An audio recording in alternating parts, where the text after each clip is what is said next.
अपने को साथ में लेके आया, మరొకసారి మనల్ని సమకూర్చాడు.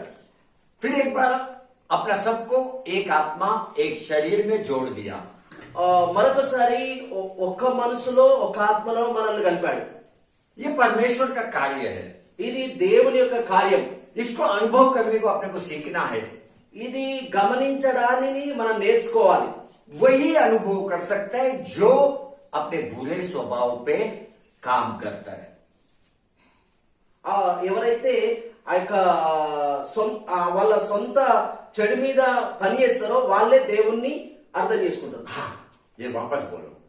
ఎవరైతే వాళ్ళ జీవితంలో చెడు ఉంటుందో చెడు మీద పని చేస్తారో వాళ్ళే దేవుని అర్థం చేసుకోగలరు. देखो कुछ बातें मैं आपको बताते हैं अभी, చూడండి కొన్ని మాటలు మీకు తెలుపుతాను. क्योंकि ये बहुत जरूरी है आपको समझ के लेना. ఇది చాలా ప్రాముఖ్యము మీరు అర్థం చేసుకున్నాడు. बुरा स्वभाव पे काम करने से ही आप प्रभु के करीब आते हैं. చెడు స్వభావం మీద పనిచేస్తేనే వాళ్ళు దేవుని దగ్గరికి వస్తారు. ये हमेशा याद रखना. ఇది ఎల్లప్పుడు కూడా జ్ఞాపకం ఉంచుకోండి. आप कितना भी प्रार्थना करो आशीर्वाद के लिए, మీరు ఎంతన్నా ప్రార్థన చేయండి ఆశీర్వాద కోసం, कितना भी लोगों का नाम लेके आशीर्वाद के लिए प्रार्थना करो, ఎంత మంది పేర్లు తీసుకొని కూడా వాళ్ళ ఆశీర్వాద కొరకు ప్రార్థన చేసిన 100% काम नहीं करते. 100% పని జరగదు. काम नहीं करते. 100% పని జరగదు. एक पास्टर है, सीनियर पास्टर, ఒక అంటే ఎక్కువ సీనియర్ పాస్టర్ ఉండేవాడు. वो कई लोगों का नाम लेके उनका आशीर्वाद के लिए प्रार्थना किया. ఆయన చాలా పేర్లు ఎత్తిపట్టి వాళ్ళ ఆశీర్వాద కొరకు ప్రార్థన చేసిండు. पीएम को आशीर्वादित कर, सीएम को आशीर्वादित कर, गवर्नमेंट का अधिकारी को आशीर्वादित कर, ऐसा कई नाम लेके प्रार्थना किया. ప్రధాని ఆశీర్వదించు, లేకపోతే ముఖ్యమంత్రిని ఆశీర్వదించు, అధికారులను ఆశీర్వదించు అని చాలా మంది పేర్లు ఎత్తిపట్టి ప్రార్థన చేసిండు. ऐसा प्रार्थना काम नहीं करता. అలాంటి ప్రార్థన పని అయ్యేది. अगर परमेश्वर का कृपा है तो ही वो प्रार्थना काम करता है, దేవుని యొక్క కృప ఉంటేనే ఆ ప్రార్థన పనిచేస్తుంది, नहीं तो काम नहीं करता है. లేకపోతే పనిచేయదు. लेकिन కానీ जो स्वभाव पे काम करता है ఎవరైతే స్వభావం మీద పనిచేస్తారో वो प्रार्थना इमीडिएटली काम करता है. వాళ్ళ ప్రార్థన వెంటనే పనిచేస్తుంది. आज का विषय है ఈ రోజు యొక్క మెసేజ్ बुरा स्वभाव को प्रार्थना में तोड़ना. చెడు స్వభావంను ప్రార్థనలో విరగొట్టాలి. तोड़ना, ప్రార్థన ద్వారా దాన్ని విరగొట్టాలి. तोड़ना मतलब अंदर अपने वो स्वभाव फिर से दिखाई नहीं देना चाहिए. విరగొట్టాలంటే ఆ చెడు స్వభావం మనలో కనబడకూడదు. लेकिन हर दिन कुछ नया नया अपन दिखते जाना चाहिए. కానీ ప్రతిరోజు క్రొత్తగా మనం కనబడుతూ వెళ్ళాలి. देखो हर एक जो अपने स्वभाव पे काम करता है ప్రతి వారు కూడా వాళ్ళ స్వభావం మీద పనిచేస్తారు. वो सीधा सीधा आपका इंप्रूवमेंट को दर्शाता है, एक नयापन को दर्शाता है. అది అది అది సీదా ఆ యొక్క కొత్తదనానికి చూపిస్తుంది. सीधा सीधा సీదా అది కొత్తదనానికి చూపిస్తుంది. पृथ्वी पे कई लोगों के अंदर बुरा स्वभाव है. ఆ భూమి మీద చాలా మందిలో చెడు స్వభావం ఉన్నది. जैसा सिगरेट पीना, ఎలాగైతే సిగరెట్ తాగుడు, दारू पीना, కళ్ళు తాగుడు, झूठ बोलना, అబద్ధాలు ఆడుడు, अंदर जलन रखना, లోపట కలుషితం పెట్టుకునుడు, वासना, వాసన व्यभिचार जैसा, వ్యభిచారులాగా ఉండు, लालच रखना, రకరకాల లాలస్ పెట్టుకునుడు, आलसीपन, आलसीपन, సోమరితనంగా ఉండు. हाँ आलसीपन, వాళ్ళు సోమరితనంగా ఉండు, दूसरे के विषय में बात करते रहना, ఇతరుల గురించి అనవసరంగా మాటలు మాట్లాడు. ये सब देखो बुरा स्वभाव के बारे में मैं बात कर रहा है. ఇవన్నీ కూడా చెడు స్వభావం విషయంలో మీకు జ్ఞాపకం చేస్తున్నాయి. अभी विश्वासी के अंदर भी ऐसा कुछ बुरा स्वभाव है, कमजोरी है. అన్యులు ఇలాంటి స్వభావం కలిగి ఉన్నారు. విశ్వాసుల్లో కూడా కొంతమందిలో ఇలాంటి స్వభావం ఉంది. विश्वासी में अगर देखेगा तो उनका कमजोरी क्या है? విశ్వాసుల్లో చూసినట్లయితే వాళ్ళ బలహీనత ఏంటిది? उनके अंदर का बुरा स्वभाव क्या है? వాళ్ళ లోపట ఉన్న చెడు స్వభావం ఏంటిది? प्रार्थना का जीवन नहीं है.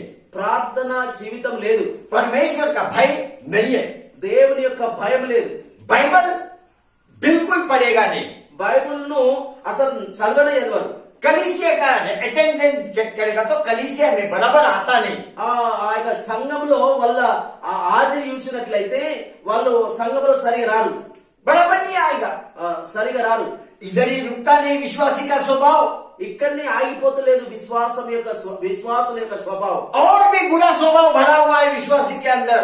ఇంకా కూడా చాలా ఆ యొక్క చెడ్డ స్వభావం చేత నింపబడ్డారు విశ్వాసులు, परमेश्वर का पैसा चोरी कर रहा है, ఆ దేవుని యొక్క డబ్బులు కూడా దొంగతనం చేస్తున్నారు, दशवांश कलीसिया में लाता नहीं, ఆ దశమ భాగాలు కూడా ఆ క్రమంగా ఇయ్యరు, एक दूसरे के लिए प्रेम नहीं है, ఒకరు ఇతరుల కొరకు ప్రార్థన చేయరు, प्रेम प्रेम ఆ ప్రేమ లేదు, प्रेम तो दिखाई नहीं देता है एक दूसरे के लिए। ఆ ఒకరు ఇంకొకరి విషయంలో ప్రేమించిన విషయంలో కనబడదు, कई विश्वासी को देखेगा तो जिम्मेदारी उठाने को तैयार नहीं, చాలా విశ్వాసుల విషయాలు చూసినట్లయితే బాధ్యత తీసుకునడానికి సిద్ధంగా లేదు, तैयार नहीं, సిద్ధంగా లేదు, प्रभु यीशु क्रिस्त बाजू वाले को घोषित करने को तैयार नहीं, ఆ యొక్క యేసుక్రీస్తు గురించి ఇతరులకు చెప్పడానికి సిద్ధంగా లేదు, ये विश्वासी में का बुरा स्वभाव है। ఇది విశ్వాసుల్లో ఉన్న ఆ చెడు స్వభావం। अभी इसमें का कितना स्वभाव आपके अंदर है आप जान चो। ఇవరిదాకా చెప్పిన దాంట్లో ఎన్ని ఏమేమి ఉన్నాయో మీరు గమనించండి, क्योंकि आपको आपका अंदर का स्वभाव अच्छे से मालूम है, మీకు మీలో ఎలాంటి స్వభావం ఉందో మీకు తెలుస్తుంది, अच्छे से मालूम है। మంచిగా తెలుసు, మీకు పూర్తిగా తెలుసు, మీరు ఏ స్వభావం కలిగిన వారో మీలో ఎలాంటి స్వభావం ఉందో మీకు మంచిగా తెలుసు। मैं आपका व्यक्तिगत जीवन में जाना नहीं चाहता है, నేను మీ వ్యక్తిగత జీవితంలోనికి నేను వెళ్ళను, मैं ये भी नहीं चाहता है कि आप यहाँ पे आपका बुरा स्वभाव को स्वीकार करें दूसरों के सामने। నేను ఇది కూడా అంటలేను, నీ యొక్క చెడ్డ స్వభావం ఇతరులతో చెప్పమని కూడా అంటలేను, स्वीकार करने को मैं बोलता ही नहीं, చెప్పమని కూడా అంటలేను, क्योंकि मुझे मालूम है, ఎందుకంటే నాకు తెలుసు, मुझे मालूम है నాకు తెలుసు परमेश्वर का आत्मा सीधा सीधा तुझसे बात कर रहा है, దేవుని యొక్క ఆత్మ సీదా నీతోనే మాట్లాడుతుంది, तुझसे बात कर रहा है, నీతోనే మాట్లాడుతున్నాడు, व्यक्तिगत रीति तुझसे बात कर रहा है, వ్యక్తిగతంగా దేవుడు నీతోనే మాట్లాడుతున్నాడు, तेरा कमजोरी तेरे आंखों के सामने ला रहा है, నీ బలహీనత నీ కన్న ముంగడికే తీసుకొని వస్తున్నాడు, तेरा अंदर का कमजोरी तेरा हृदय में तेरे को अभी बता रहा है, నీ యొక్క హృదయమునున్న బలహీనత ఇప్పుడే నీకు చెప్తున్నాడు, तेरा कमजोरी समझने के बाद నీ యొక్క బలహీనత అర్థం చేసుకున్న తర్వాత इसके बाद भी अगर तू वो बुरा स्वभाव को तोड़ना नहीं चाहता है प्रार्थना में तो कठिन है जीवन। నీ బలహీనతలను నీకు అర్థం చేసుకున్నప్పుడు కూడా నీకు తెలిసినప్పుడు కూడా ప్రార్థనలో ఆ యొక్క చెడు స్వభావమును నువ్వు తీసివేయకపోతే నీ హృదయం కఠినంగా ఉన్నది, तेरे को आजादी नहीं मिलेगा, నీకు విడుదల దొరకది, तेरे को आजादी नहीं मिलेगा నీకు విడుదల దొరకది, जब तक बुरा स्वभाव से तुझे छुटकारा नहीं है तेरे को आजादी नहीं है। ఎప్పటి వరకైతే నీలో ఉన్న ఆ యొక్క చెడు స్వభావం నుంచి నువ్వు విడుదల పొందవో నీకు విడుదల దొరకదు। एक माँ बाप पृथ्वी पे अपना बच्चे में अच्छा स्वभाव देखना चाहता है, ఒక తల్లిదండ్రులు పిల్లల విషయంలో మంచి స్వభావం చూడాలనుకుంటారు, वो चाहता है अपने बच्चे के अंदर अच्छा स्वभाव हो, వాళ్ళు అనుకుంటారు, వాళ్ళ ఆలోచన కూడా పిల్లలలో తల్లిదండ్రులు నా పిల్లలలో మంచి స్వభావం ఉండాలని बार बार बच्चे को बोलते रहता है ये मत कर वो मत कर वो मत कर, మాటికి చెప్తుంటారు పిల్లలకు, బిడ్డ ఇది చేయద్దు, ఇది మంచిది కాదు, ఇది చేయాలి, ఇది చేయకూడదని మాటికి చెప్తుంటారు తల్లిదండ్రులైన వారు పిల్లల విషయంలో। स्कूल में जाने वाले बच्चों को बोलते हैं टीवी बंद कर, पढ़ाई कर, होमवर्क कर, खेलने को कम जा। ఆ యొక్క చదువుకునే పిల్లలకు చెప్తారు ఊకే టీవీ చూడకు, ఊకే బయట తిరగకు, నువ్వు చదువుకో, స్కూల్కి వెళ్ళు అని। माँ बाप का इच्छा, అది తల్లిదండ్రుల యొక్క ఇష్టం, అది माँ बाप का इच्छा कि बच्चे के अंदर का बुरा स्वभाव जाना चाहिए।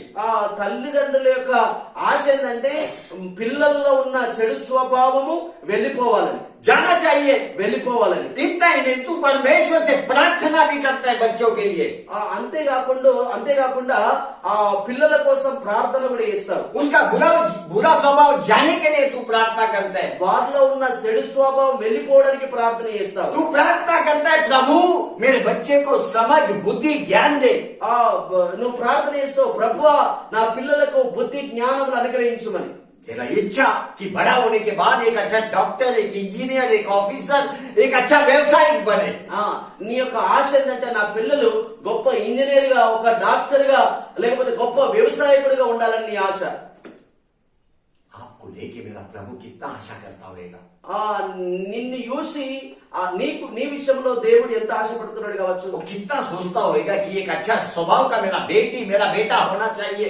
ఎలాగైతే తల్లిదండ్రులైన వారు పిల్లల విషయంలో మంచిగా ఆలోచించినట్లే దేవుడు నీ విషయంలో కూడా అలాగనే మంచిగా ఉండాలని ఆలోచిస్తూ एक ఉంటాడు. अच्छा स्वभाव आपके अंदर वो देखना चाहता है। ఒక మంచి స్వభావం నీలో చూడాలనుకుంటాడు ఆయన. अगर आपका बुरा स्वभाव पे काम नहीं करता है, మీరు ఆ యొక్క చెడు స్వభావం మీద పని చేయకపోతే, आप आपका बुरा स्वभाव प्रार्थना में तोड़ना नहीं चाहता है, ఆ యొక్క ఏదైతే నీలో దేవుడు ఇష్టపడని ఏదైతే చెడు నీలో ఉన్నదో దాన్ని విడిచిపెట్టడానికి పని చేయకపోతే, मैं बोलते आपको कोई अधिकार नहीं अपने बच्चे को बोलने का कि तू अच्छे स्वभाव का बन। నీవే ఆ చెడు విషయాన్ని విడిచిపెట్టక నీవే ఆ యొక్క పిల్లలకు మంచిగా జీవించండి అని చెప్పడానికి ఏ అధికారం లేదు. कोई अधिकार नहीं तेरे को। ఏ అధికారం లేదు. प्रथम अपने ऊपर काम कर, पहला अपने ऊपर काम कर। మొదటిగా నీ మీద నువ్వు పని చేసుకో, నీ చెడు స్వభావాన్ని తీసివేయడానికి. ये तेरा जिम्मेदारी है, ఇది నీ బాధ్యత. ये तेरा जिम्मेदारी है। ఇది నీ బాధ్యత. तेरा अंदर का पूरा बुरा स्वभाव प्रथम जाना चाहिए। నీలో ఉన్న ఆ యొక్క చెడు స్వభావం అంతా మొట్టమొదటిగా వెళ్ళిపోవాలి. आपको मालूम है, अगर आपके अंदर बुरा स्वभाव है, आप उसके ऊपर काम नहीं करता है तो क्या होएगा आपको मालूम है? మీకు తెలుసా, మీలో ఆ యొక్క చెడు స్వభావం ఉంటే దాని మీద పని చేయకపోతే ఏమైతుందో మీకు తెలుసా? तू लोक रीति का जैसा दिखाई देने लगेगा। నీవు ఎలా కనబడుతుంటే లోకస్తుల్లాగా కనబడుతూ ఉంటావు. तू संसार का रीति में बढ़ने लगेगा, संसार का जैसा बढ़ने लगेगा, बुरा स्वभाव में बढ़ने लगेगा। ఆ యొక్క లోకస్తుల్లాగా ఎదుగుతావు, చెడు స్వభావం లాగా ఎదుగుతావు, बढ़ते रहेगा, ఎదుగుతూ ఉంటావు అందరి. लेकिन ये बुरा स्वभाव तोड़ने के लिए కానీ ఈ యొక్క చెడు స్వభావమును విడగొట్టడానికి तेरे अंदर नया बुद्धि आना चाहिए। నీలో ఒక క్రొత్త బుద్ధి రావాలి. तभी तेरा चाल चलन बदलने लगेगा, అప్పుడే నీ యొక్క జీవితము మార్పు చెందుతుంది. तब तू परमेश्वर की भली और भौतिक सिद्ध इच्छा अनुभव को मालूम करेगा। ये पढ़ो रोमियो की किताब 12 अध्याय 2 वचन।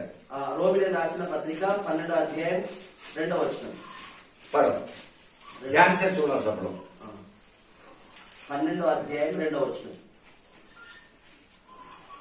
మీరు ఈ లోక మర్యాదను అనుసరింపక ఉత్తమమును అనుకూలమును సంపూర్ణమై యున్న దేవుని చిత్తమేదో పరిశీలించి తెలుసుకున్నట్లు మీ మనస్సు మారి నూతన మొదట వలన రూపాంతరము పొందుడి.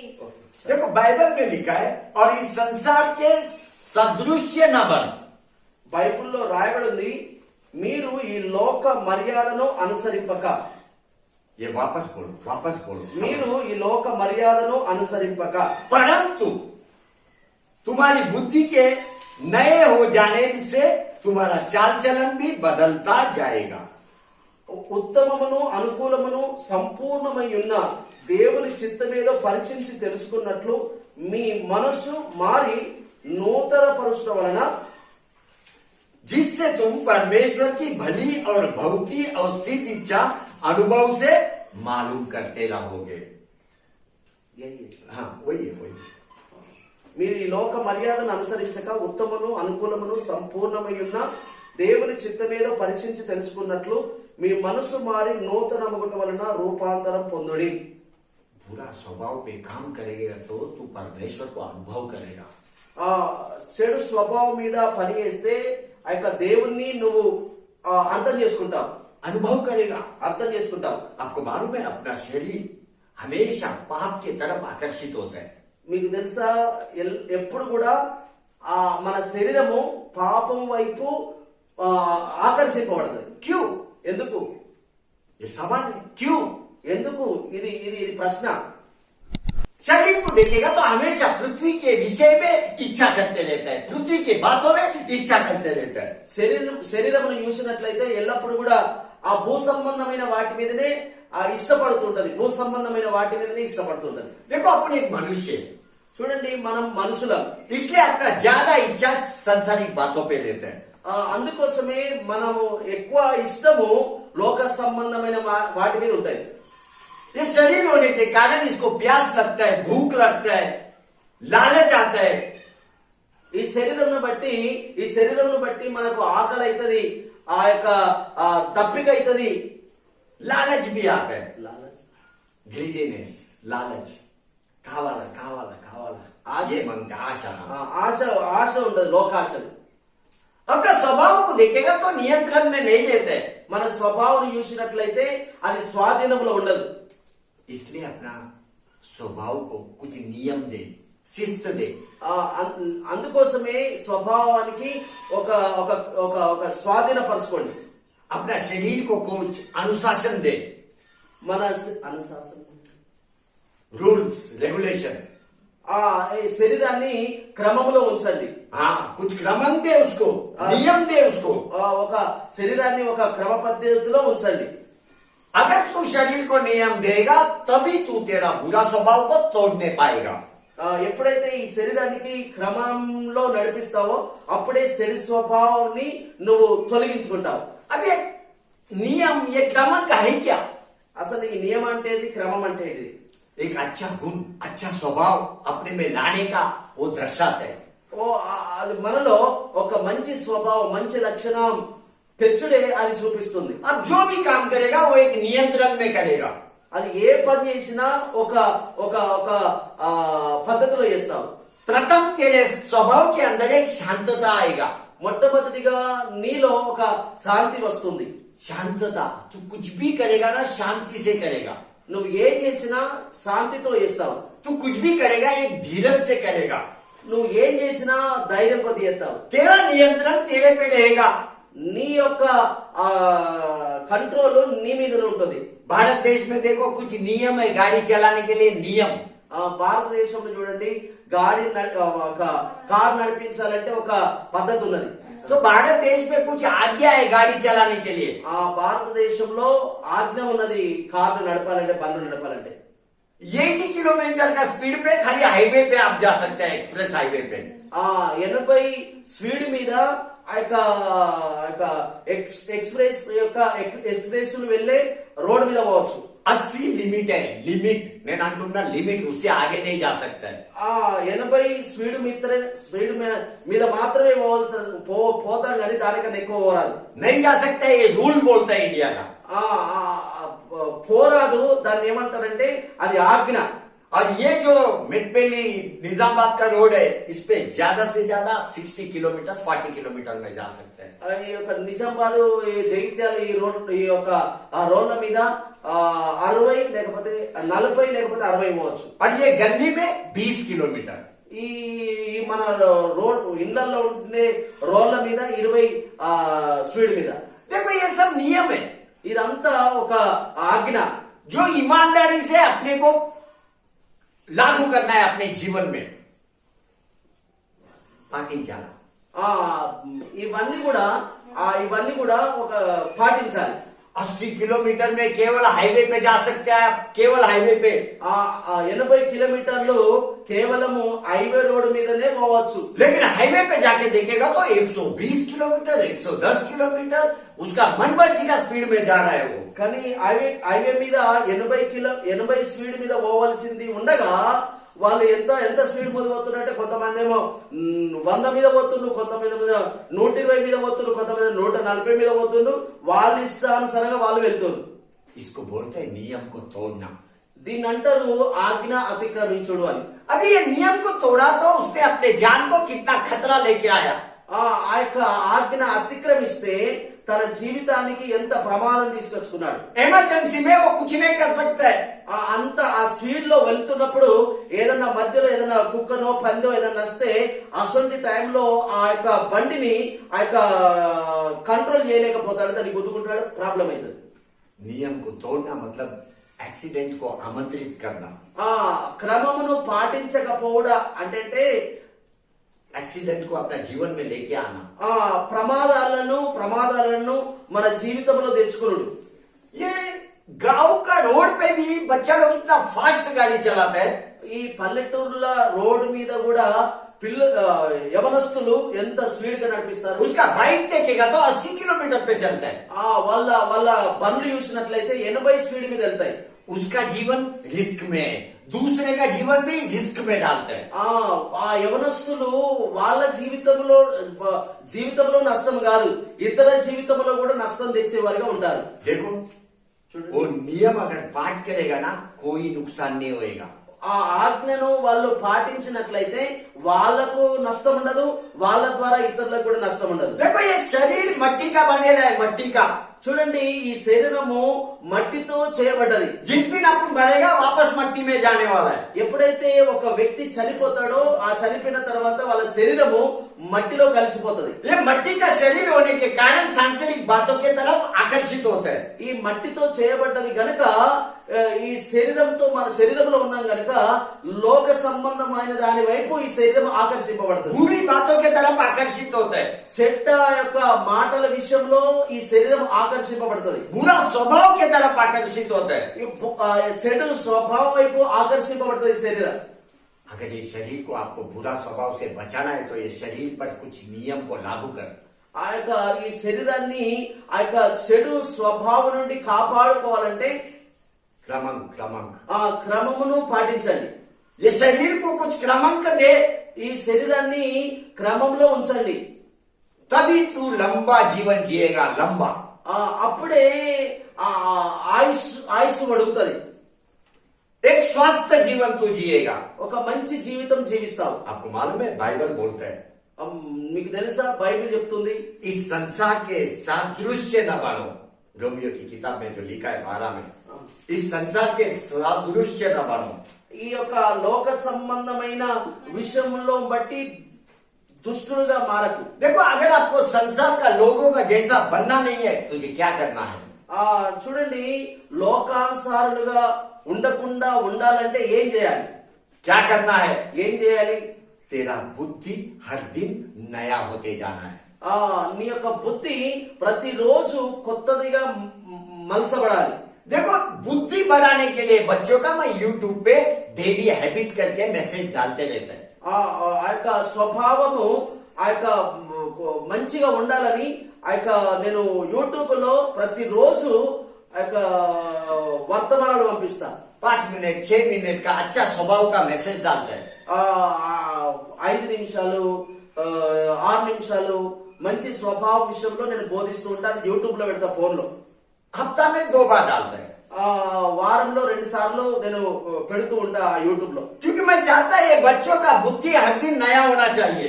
నేను అనుకుంటా ఆ యొక్క పిల్లలందరి యొక్క ఆ యొక్క వాళ్ళ స్వభావము ప్రతిరోజు కొత్తదిగా మలచబడాలని. देखो अगर तेरा बुद्धि नया नहीं होएगा, చూడండి, నీ బుద్ధి ఆ యొక్క కొత్తది కాకపోతే तेरा चाल चलन में बदलाव नहीं आएगा. నీ జీవితంలో మార్పు కనబడది. तेरा चाल चलन नी नरकटलो నీ నడవడిలో మార్పు కనబడది. बदलाव नहीं आएगा. మార్పు కనబడది. आपको मालूम है इजरायली लोग मिस्र देश में 400 साल तक गुलामी का जीवन जिया.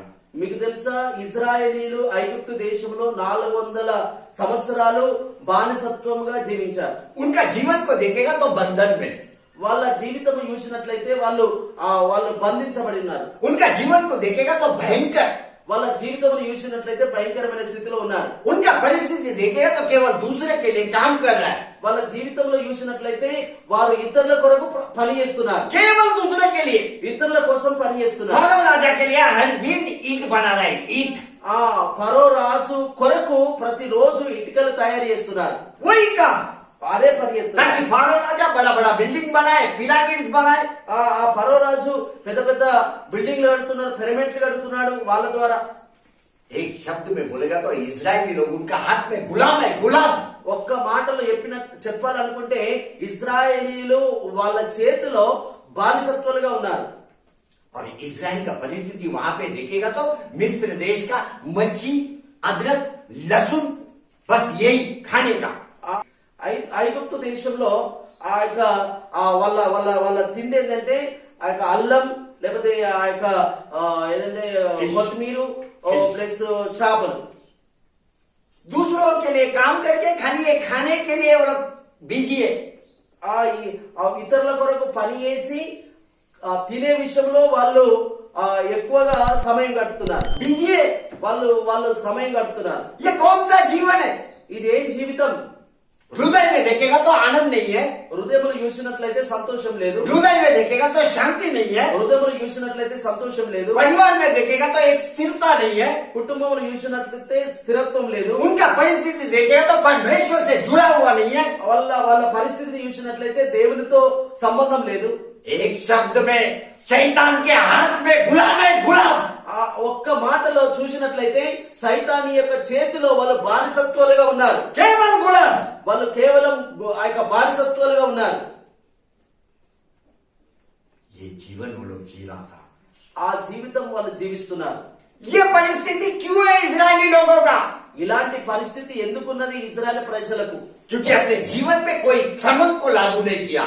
వాళ్ళ జీవితంలో ఏ క్రమమును కూడా పాటించలేదు. देखो तेरा शरीर पे, तेरा जीवन पे क्रमक होना बहुत जरूरी है। क्रमक नियम। ఒక నీ శరీరమును ఒక నియమంలో నడిపించడం చాలా ప్రాముఖ్యం. अगर तेरे जीवन पे क्रमक नहीं है मतलब पूरी पृथ्वी पे तू व्यर्थ है, व्यर्थ। నీ యొక్క జీవితంలో నీ జీవితం మీద నీకు నియంత్రణ లేకపోతే అది వ్యర్థం. तेरे जीवन पे क्रमक भी नहीं है तो व्यर्थ है। నీ జీవితంలో ఆ యొక్క క్రమం లేకపోతే వ్యర్థం. तेरा जीवन पृथ्वी पे अर्थहीन है, अर्थम ले। భూమి మీద నీ జీవితానికి అర్థం లేదు. इजरायली को देखेगा तो मिस्र देश में अर्थहीन जीवन जी रहा था। ఇజ్రాయెల్ను చూసినట్లయితే ఆ యొక్క ఐగుప్తు దేశంలో అర్థం లేని జీవితం జీవిస్తున్నారు. कुछ भोजन के लिए दूसरों के लिए खाली काम कर रहा है, ఈ అన్నం కోసము వాళ్ళు పనిచేస్తున్నారు. दूसरों के लिए। ఇతరుల కోసం పనిచేస్తున్నారు. आज भी कई लोगों का यही परिस्थिति है। ఈ రోజు కూడా చాలా మందిది ఇలాంటి పరిస్థితి. अपना विश्वासी लोग का ये परिस्थिति है। విశ్వాసులది కూడా ఇలాంటి పరిస్థితి ఉన్నది. अर्थमय नहीं है जीवन, अर्थमय नहीं है। జీవితంలో జీవిస్తున్నారు కానీ ఆ జీవితానికి అర్థం లేని జీవితం జీవిస్తున్నారు. ऐसा लगता है तेरा शरीर दुष्ट के हाथ पे गुलाम है। ఒకసారి ఇట్లా కనబడుతుంది, నీ శరీరము ఆ యొక్క సాతాను దగ్గర బానిసత్వంలో ఉన్నదని. तेरा शरीर खाली संसारिक बातों के तरफ दौड़ रहा है। నీ శరీరము లోక సంబంధమైన విషయంలోనే పరిగెత్తుతుందని. इजरायली लोगों को मिस्र देश में देखेगा तो उनको परमेश्वर मालूम नहीं।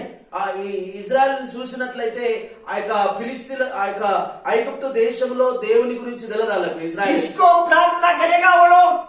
దేవుడే తెలకపోతే వాళ్ళు ఎవరికి ప్రార్థన చేస్తారు? వాళ్ళు क्या करके प्रार्थना करेगा वो लोग? ఏమని ప్రార్థన చేస్తారు వాళ్ళు? लेकिन तुझे కానీ నీకు परमेश्वर मालूम है। దేవుడు ఎవరో నీకు తెలుసు. तुझे प्रभु यीशु ख्रिस्त आ रहा है ये मालूम है। నీకు యేసుక్రీస్తు త్వరగా రాబోతున్నాడని నీకు తెలుసు. तुझे अनंत काल का जीवन है ये मालूम है। నీకు ఆ యొక్క నిత్యము పరలోక రాజ్యం ఉంటానని తెలుసు. और महत्वपूर्ण बात मतलब आप में से कई लोग हर दिन प्रार्थना कर रहा है। इंपॉर्टेंट बात मतलब आप में से कुछ लोग हर दिन प्रार्थना कर रहा है। నీ కోసం కొంతమంది ఎల్లప్పుడూ నువ్వు డైలీ ప్రార్థన చేస్తున్నావు, నువ్వు ఎల్లప్పుడూ ప్రార్థన చేస్తున్నావు. डेली डेली हर दिन प्रार्थना कर रहा है। ప్రతిరోజు ప్రార్థన చేస్తున్నావు. लेकिन तू हर दिन प्रार्थना करने के बाद भी कई बार तेरे को लगता है मेरे जीवन में कुछ अच्छा नहीं हो रहा है। నువ్వు ప్రతిరోజు ప్రార్థన చేస్తున్నావు గానీ నీకు అనిపిస్తుంది నా జీవితంలో ఏది కూడా మంచి జరుగుతలేదని. इसका कारण क्या है मालूम है? దీనికి కారణం ఏంటో తెలుసా? बहुत इंपॉर्टेंट बात बोलने जा रहा हूँ, ध्यान से सुन।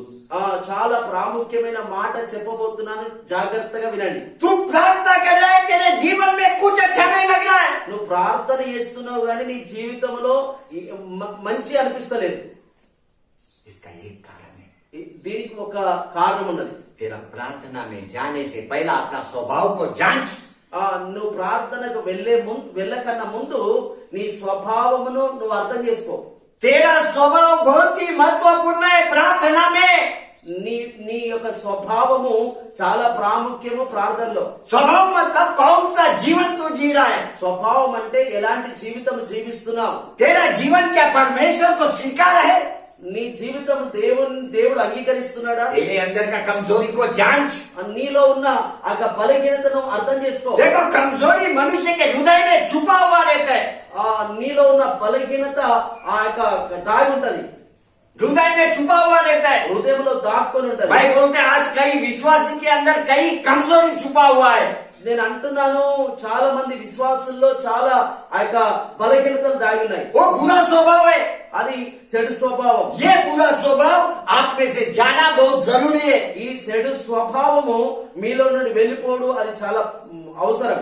फारूसी को देखो, फारूसी लोगों को, फारसी लोग, పార్సీ వాళ్ళని చూడండి, वो लोग प्रार्थना करता था. प्रार्थना వాళ్ళు ప్రార్థన చేస్తున్నారు. उनको बाइबल भी मालूम है. వాళ్ళకు బైబిల్ కూడా తెలుసు, वचन अच्छा से पाठ करते हैं वो लोग. వాక్యం కూడా వాళ్ళకు తెలుసు. फिर भी प्रभु यीशु ख्रिस्त उनके बारे में बोलता है फारसी जैसा बनो मत. కానీ యేసుప్రభు అంటున్నాడు ఆ పార్సీ లాగా ఉండకండి. फारसी जैसा बनो मत. क्यों ऐसा बोल रहा है प्रभु. ఎందుకు అంటున్నాడు పార్సీ లాగా ఉండకుండా? ఎందుకు అంటున్నాడు ఆయన? యేసు क्योंकि उनका प्रार्थना अपना घमंड के लिए था. వాళ్ళ ప్రార్థన వాళ్ళ యొక్క గర్వం కోసం ఉన్నది. उन्होंने चौराहे पे खड़ा रह के प्रार्थना किया. వాళ్ళు ఆ యొక్క రోడ్ల మీద ఉండి ప్రార్థన చేస్తున్నారు. क्यों. वो लोग चाहता है कि लोग हमारे तरफ देखे प्रार्थना करते समय. అందరూ మేము ప్రార్థన చేస్తున్నామని అందరు నన్ను చూడాలి, నేను ప్రార్థన పరునని వాళ్ళు చెప్పుకోవాలన్నట్టు. उनका प्रार्थना देखेगा तो एक ढोंगी प्रार्थना. వాళ్ళ ప్రార్థన చూసినట్లయితే డొంగి మతలబ్ झूठ का जैसा. యాక్టింగ్ एक्टिंग అది యాక్షన్ తో కూడిన ప్రార్థన, ढोंग ढोंग झूठ. అబద్ధంతో కూడిన ప్రార్థన. उनके अंदर झूठ का स्वभाव था. వాళ్ళలో అబద్ధం లాంటి స్వభావం ఉన్నది. दिखाने का स्वभाव था. लोगों को दिखाने का.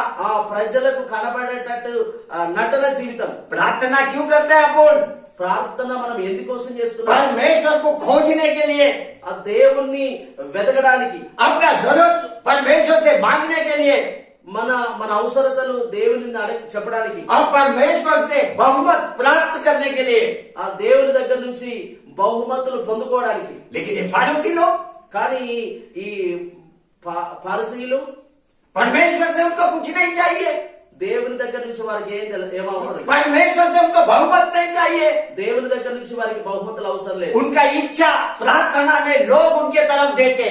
వాళ్ళ వాళ్ళ స్వభావం ఏంటంటే ప్రజలు వాళ్ళ వైపు చూడాలని.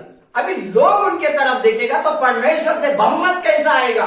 ఆ లోకస్తులు వీరి వైపు చూస్తే దేవుని దగ్గర నుంచి బహుమానం ఎలాగొస్తుంది వీళ్ళకు? वो लोग प्रार्थना में लोगों को खोज रहा है. लोगों को వీళ్ళు ప్రార్థనలో లోకస్తులను వెతుకుతున్నారు. बाजार में खड़ा रह के प्रार्थना कर रहा है.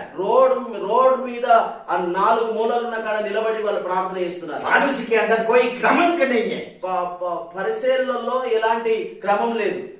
उसका शरीर पे उसका नियंत्रण नहीं है. వాళ్ళ శరీరం మీద వాళ్ళకు స్వాధీనం లేదు. शरीर को कोई नियम लागू नहीं किया. శరీరమును ఎలాంటి యొక్క నియంత్రణలో పెట్టలేదు. बाइबल बोलता है బైబిల్ చెప్తుంది, जब तू प्रार्थना करना चाहता है ఎప్పుడు ప్రార్థన చేసినా अपने कमरे में जा. ఆ యొక్క ఇంట్లోకి వెళ్ళు. प्रार्थना करने से पहला दरवाजा बंद कर. ఆ రూములకు వెళ్లి ప్రార్థన ఏకైనా ముందుగాలో నీ యొక్క డోర్ వేసుకో. ये बाइबल बोलता है. बाइबल ఇది బైబిల్ చెప్తుంది. और लिखा हुआ भी है. राशि రాయబడి కూడా ఉన్నది. लेकिन फारूसी लोग ने बाइबल का नियम को तोड़ा. కానీ పరిసయ్యులు బైబిల్ యొక్క క్రమమును కొట్టివేసింది. घर में प्रार्थना करने को बोलते हैं तो बाजार में प्रार्थना कर रहा है. ఆ రూములో ప్రార్థన చేసుకోమంటే వాళ్ళు రోడ్డు మీద ఎత్తులు. लोगों से वाहवाही चाहिए. वाहवाही. ఆ లోకస్తుల ద్వారా వాళ్ళకు మెప్పు కావాలి. बच्चों పిల్లలారా, प्रार्थना में जाने से पहला तेरा स्वभाव बहुत महत्वपूर्ण है। ఆ ప్రార్థన చేయడానికి ముందు నీ స్వభావమును గమనించడం చాలా ప్రాముఖ్యం. बाइबल का शिक्षा को अपने अंदर क्रमंक బైబిల్ యొక్క శిక్షను మనలో క్రమంలో పెట్టాలి. क्योंकि मत्ती का किताब 6 अध्याय 5 से 8 अपने को बोलता है। మత్తయి సువార్త 6వ అధ్యాయం 6-8 వచనాలు చెప్తుంది. 5 से 8 5 నుంచి 8 వరకు. जब तू प्रार्थना करे ఎప్పుడు ప్రార్థన చేసినా तो कपटियों के समान प्रार्थना मत कर। जब तू प्रार्थना करे तो कपटियों के समान प्रार्थना न कर। ప్రార్థన చేసేటప్పుడు వేషధారులుగా ఉండద్దు. लोगों को दिखाने के लिए प्रार्थना मत कर। లోకస్తులకు చూపించడానికి ప్రార్థన చేయాలి. बाजार में खड़ा होकर प्रार्थना मत कर। ఆ యొక్క రోడ్డు మీద నిలబడి అందరు ప్రజలకు కనబడాలని ప్రార్థన చేయకు. वो फारसी लोगों को अच्छा लगता था, అది పరిచయులకు అది మంచిగా అనిపిస్తుండే. लेकिन जब तू प्रार्थना करे కానీ ఎప్పుడు నువ్వు ప్రార్థన చేసినా अपना कोटिंग में जा, నీ యొక్క రూమ్ లోనికి వెళ్ళు. द्वार को बंद कर। డోర్ వేసుకో. पिता जो गुप्त में है తండ్రి ఆ యొక్క రహస్యంగా ఉన్నాడు. प्रार्थना कर, पिता को प्रार्थना कर, తండ్రికి ప్రార్థన చేయి తండ్రి. वो तेरे को प्रतिफल देगा। ఆయనే నీకు ప్రతిఫలం ఇస్తాడు. प्रार्थना करते समय अन्य जाति की नाई बकबक ना कर। ఆ ప్రార్థన చేసేటప్పుడు అన్ని చెల్లాగా అనవసరమైన మాటలు ఉచ్చరింప. उनको लगता है बहुत बोलने से परमेश्वर सुनता है। అలా కనిపిస్తుంది ఎక్కువగా మాట్లాడడం ద్వారా దేవుడు వింటాడని. उनका जैसा तू बन मत, వాళ్ళలాగా నువ్వు తయారు కాకు. क्योंकि अपना पिता मांगने से पहला जानता है तेरा जरूरत क्या है। ఎందుకంటే దేవుడు అడగక ముందే ఆయనకు తెలుసు నీ యొక్క అవసరతలు ఏంటో. एक बार पढ़िए मत्ती का किताब 6 अध्याय 5 से लेकर 8 तक। మరియు మీరు ప్రార్థన చేయనప్పుడు వేషధారుల వలె ఉండవద్దు. మనుషులకు కనబడవలని సమాజ మందిరంలోను వీధుల మూలలోను నిలిచి ప్రార్థన చేయటం వారికి ఇష్టము. వారు తమ ఫలము పొంది ఉన్నారని నిశ్చయముగా మీతో చెప్పుచున్నాను.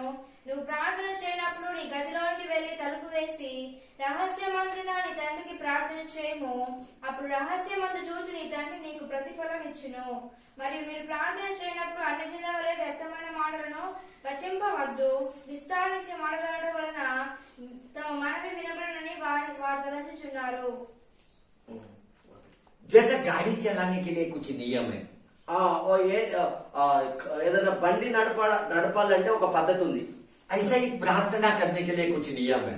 ఆ ప్రార్థన యేసుడి విషయంలో కూడా ఒక పద్ధతి ఉంది. अगर प्रार्थना में ये नियम को तू अपने ऊपर लागू करेगा, ఆ ప్రార్థన విషయంలో నువ్వు అనుసరిస్తావు, ये बाइबल का नियम अपने ऊपर लागू करेगा, బైబిల్ యొక్క నియమమును నెరవేరుస్తావు प्रार्थना में, ప్రార్థనలో, तभी जाके तू अपने बुरा स्वभाव पे काम करने लगेगा। అప్పుడే నీ యొక్క చెడు స్వభావం మీద పనిచేస్తావు. अगर तू बुरा स्वभाव पे काम करेगा, कुछ अच्छा स्वभाव तेरे अंदर आने लगेगा। ఎప్పుడైతే ఆ చెడు స్వభావమును నువ్వు తొలగించుకోవడానికి ప్రయత్నం చేస్తావో మంచి స్వభావం నీలో, నీ మంచి స్వభావం నీలోనికి వస్తుంది. तू बुरा स्वभाव को तोड़ेगा, ఎప్పుడైతే చెడు స్వభావమును నువ్వు తొలగించుకుంటావు, तू प्रार्थना में ये स्वभाव को तोड़ेगा, నువ్వు ప్రార్థనలో ఇలా ఈ స్వభావమును తీసివేసుకుంటావు. कभी अगर ये बाइबल का नियम अपने प्रार्थना में लागू करेगा, ये बाइबल का नियम है सब, బైబిల్ యొక్క నియమాన్ని నువ్వు నీ జీవితంలో देखो फारिसी लोग नियम का पालन नहीं किया, प्रार्थना किया। ఆ యొక్క పరిచయులు బైబిల్ యొక్క పద్ధతి పాటించలేరు కానీ ప్రార్థన చేశారు. अन्य जाति की तरह प्रार्थना किया। అన్ని జనుల్లాగా ప్రార్థన చేశారు. तू ऐसा मत कर, నీవు అలా చేయకు. कपटियों के सामान मत हो। వేషధారుల వల్ల చేయకు. हाँ, प्रार्थना में बकबक मत कर, ప్రార్థనలో అనవసరమైన మాటలు మాట్లాడకు. क्योंकि प्रार्थना में प्रार्थना का नियम क्रमंक बहुत ही महत्वपूर्ण है। ఆ ప్రార్థనలో క్రమం చాలా ప్రాముఖ్యమైనది. अच्छा स्वभाव बहुत ही महत्वपूर्ण है। మంచి స్వభావము చాలా ప్రాముఖ్యమైనది. जेरूसलम का मंदिर में देखो, యెరూషలేము యొక్క మందిరంలో చూడండి, 2 व्यक्ति मंदिर के अंदर प्रार्थना किया। ఇద్దరు మనుషులు మందిరంలో ప్రార్థన చేశారు. पहला व्यक्ति फारूसी एकदम इधर आके वेदिका पास आके प्रार्थना किया। ఆ యొక్క మొదటి వ్యక్తి పరిచయుడు ఆ యొక్క మందిరం దగ్గరికి వచ్చి ప్రార్థన చేశాడు. और दूसरा चुंगी लेने वाला टैक्स कलेक्टर, ఇంకొక వ్యక్తి సుంకరి, ఆయన సుంకం వసూలు చేసేటోడు. वो दरवाजे में घुसने के साथ उधर ही खड़ा रह के प्रार्थना किया। ఆయన ఆ యొక్క లోపలికి రాకనే ఆ దర్వాజా బయటనే ఉండి ప్రార్థన చేస్తున్నాడు. दरवाजे में घुसने के साथ లోపలికి ఆ దర్వాజా దగ్గర ప్రార్థన చేస్తున్నాడు. अब ये फारूसी मन में प्रार्थना कर रहा है। ఈ యొక్క పరిచయుడు మనసులో ప్రార్థన చేస్తున్నాడు. देखो, मन में प्रार्थना करना भी अच्छा स्वभाव है, మనసులో ప్రార్థన చేసుడు కూడా మంచి స్వభావమే. इसमें बुराई कुछ नहीं है। ఇందులో చెడేమి లేదు. लेकिन मैं आपको बताता हूं, ज्यादा मन में प्रार्थना मत कर। నేను మీకు చెప్తున్నాను ఏంటంటే ఎక్కువగా మనసులో కాదు ప్రార్థన చేసేది. तेरे को बात करना है परमेश्वर के साथ। నీవు మాట్లాడాలి, దేవునితో మాట్లాడాలి, లోపటే ఉండద్దు. मन में ज्यादा प्रार्थना करने से अच्छा परमेश्वर से बात करने को सीख। మనసులో ప్రార్థన చేసేదానికంటే దేవునితో మాట్లాడడాన్ని నేర్చుకో, నోరు విప్పి. क्योंकि मन में जो प्रार्थना करता है उसका हृदय भटक जाता है। मन में जो प्रार्थना करता है उसका हृदय भटक जाता है। ఎవరైతే మనసులో లోపటనే ప్రార్థన చేసుకుంటారో వాళ్ళ హృదయం తప్పిపోతుంది. आपका हृदय किधर किधर घूमने लगता है। ఆ లోపట మనసులో ప్రార్థన చేసుకున్నట్టు వాళ్ళ హృదయము ఒక దగ్గర ఉండదు, వాళ్ళ దగ్గర ఉండదు. అక్కడ వాళ్ళేం చేసిరో, వీళ్ళేం చేసిరో, గాలేం చేసిరో అని తిరుగుతూ ఉంటది. ऐसा कई विश्वासी हृदय में प्रार्थना करके उनका हृदय भटक रहा है। ఆ మనసుల ప్రార్థన చేసుకున్న వాళ్ళ ఆ యొక్క హృదయాలు అట్లా అవుతాయి. उसका मन भी नियंत्रण में नहीं रहता है। వాళ్ళ మనసు కూడా ఆ యొక్క కంట్రోల్ లో ఉండదు. आपका मन में कई बातें आते हैं, कई प्रश्न आते हैं, कई समस्या दिखाई देने लगता है प्रार्थना में। నీ మనసులో చాలా రకరకాల వస్తూ ఉంటాయి ప్రార్థన చేస్తున్నప్పుడు. तेरा प्रार्थना मई का प्रार्थना बन जाता है। मई నేను మై నీ ప్రార్థన ఎలా అయిపోతుంది, నేనే అని అయిపోతుంది. फारूसी को देख, वेदिका नजीक आया मंदिर में। ఆ పరిచయం చూడండి, ఆ యొక్క పులిపీఠం దగ్గరికి వచ్చాడు. वेदिका नजीक मतलब परमेश्वर का नजीक।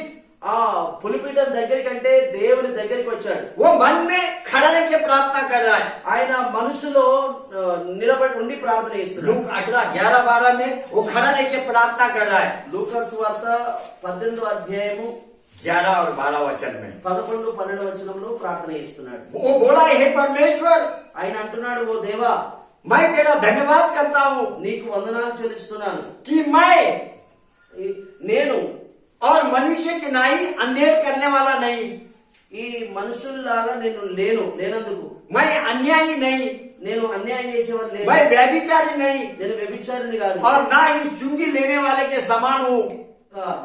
సుంకర్ లాగా లేను, मैं सप्ताह में 2 बार उपवास करता हूँ, నేను వారంలో 2 సార్లు ఉపవాస ప్రార్థన मैं చేస్తాను, अपना सब कमाई का दशवांश देता हूँ। నేను ఏదైతే సంపాదిస్తున్నానో వాటన్నిటిలో నుంచి దశభాగం ఇస్తున్నాను. अभी फारूसी का प्रार्थना को देख, ఆ పరిచయం యొక్క ప్రార్థన చూడండి ఎలా ఉందో. वो मन में कर रहा है, ఆయన మనసులో చేస్తుండు, लेकिन उसका हृदय खो गया। ఆయన హృదయం మాత్రము తిరుగుతూ ఉంది. किधर घूम रहा है? सुनकरी का आजू बाजू में घूम रहा है। ఆయన హృదయం ఆ మనిషి ఆనే ఉన్నాడు గాని ఆ మనసులో ప్రార్థన చేస్తున్నాడు గాని ఆయన హృదయం ఆయన దగ్గర లేదు, దేవునితో లేదు. ఆయన హృదయము ఆ సుంకరి యొక్క చుట్టుపక్కల తిరుగుతుంది. वो परमेश्वर के पास प्रार्थना कर रहा है, ఆయన దేవుని దగ్గర ప్రార్థన చేస్తున్నాడు కానీ ఆయన హృదయం ఆయన దగ్గర లేదు. वो उधर घूम रहा है, उसका हृदय पीछे। ఆయన ఆ యొక్క పరిచయుని యొక్క ఆ హృదయము ఆ యొక్క సుంకరి ఆయన చుట్టూ తిరుగుతుంది. अभी वो प्रार्थना कर रहा है तो प्रार्थना भी खुद से कर रहा है। ప్రార్థన చేస్తున్నాడు, ప్రార్థన కూడా తన సొంత ప్రార్థన చేస్తున్నాడు, खुद के लिए कर रहा है। ఆయన కోసం చేసుకుంటున్నాడు. 5 बार उसने प्रार्थना में मैं बोला।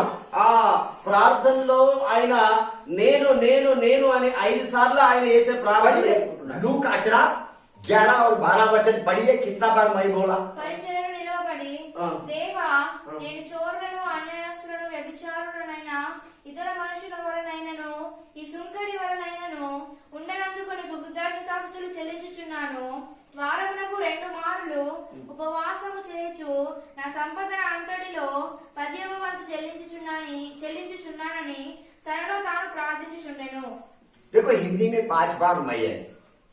హిందీ బైబిల్లో 5 సార్లు నేను అని అన్నది. तेलुगु में थोड़ा चेंज हुआ, नेनु ऐसा सब अलग अलग आए हैं। ఆ తెలుగులో కొంచెము వేరే ఉన్నది, ఒకసారి వచ్చింది కానీ అర్థమైతే అది ఇస్తుంది 5 సార్లు. हाँ, 5 बार उसने ऐसा बोला।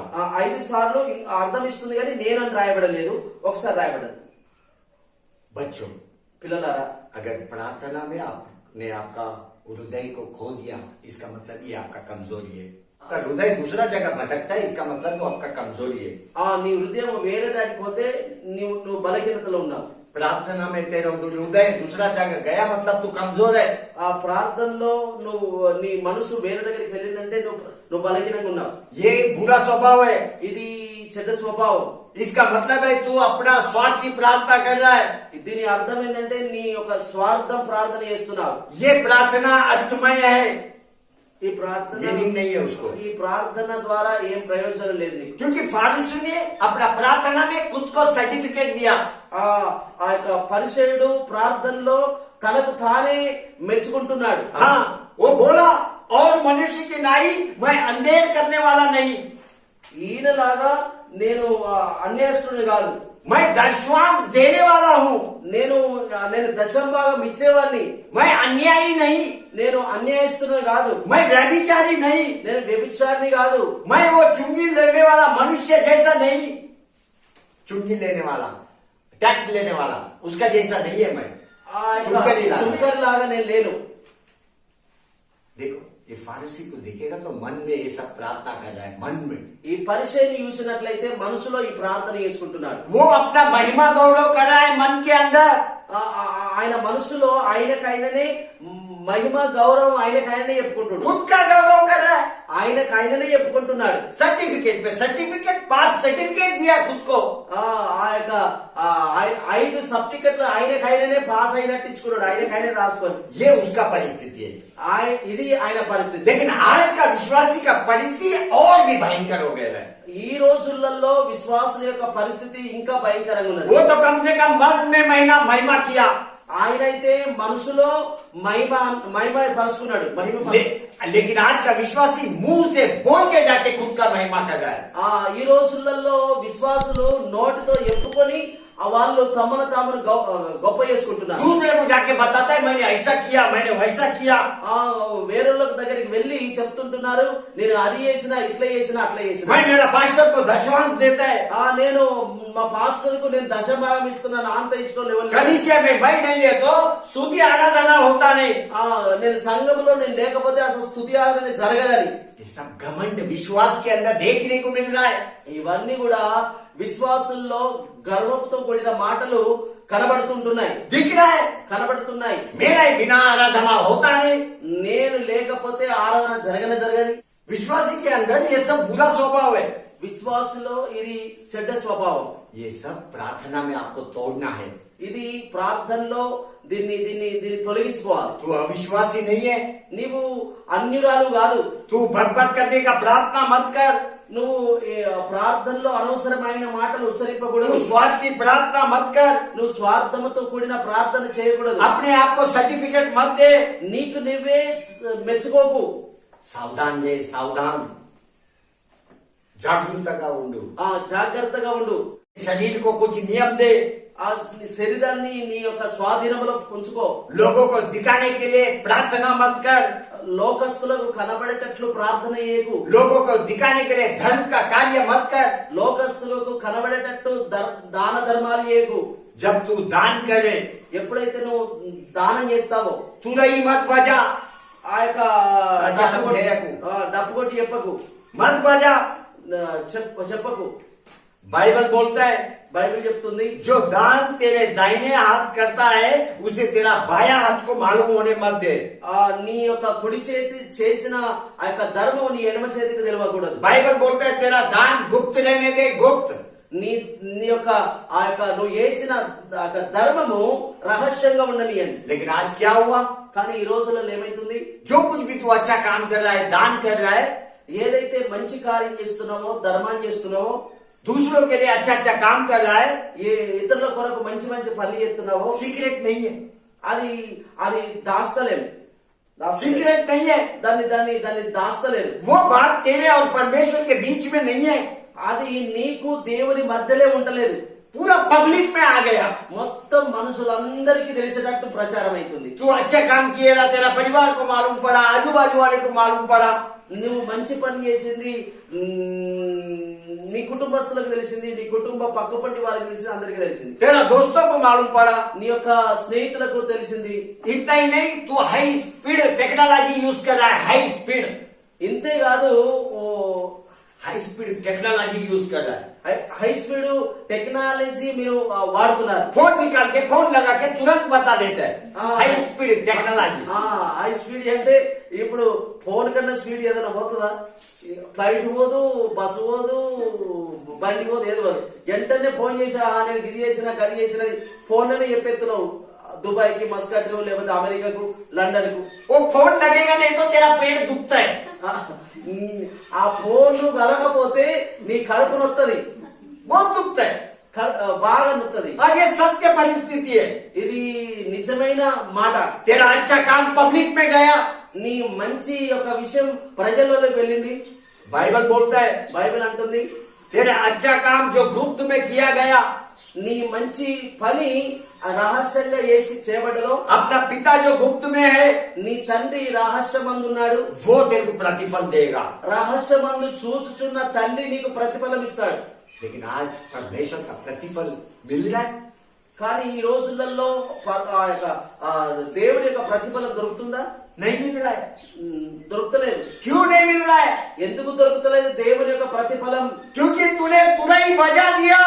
నువ్వే ఆ యొక్క మొత్తం డప్పు కొట్టి చెప్తున్నావు అందరికి. तूने तुरई बजा दिया, చెవిటోళ్ళకు సహా నువ్వు చేసిన పనులను తెలుస్తున్నాయి, सबको बता दिया।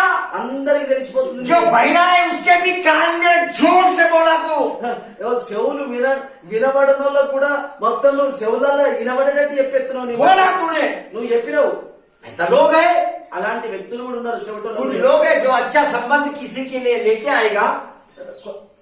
कुछ लोग है जो अच्छा संबंध लड़का या लड़की के लिए लेके आएगा। కొంతమంది ఉన్నారు ఎవరన్నా మంచి సంబంధం తీసుకొని వస్తే मैंने लाया, నేనే తీసుకొచ్చిన ये विवाह मैंने कराया, ఈ సంబంధం నేనే చేపించిన मेरे वजह से ये जोड़ी है आज।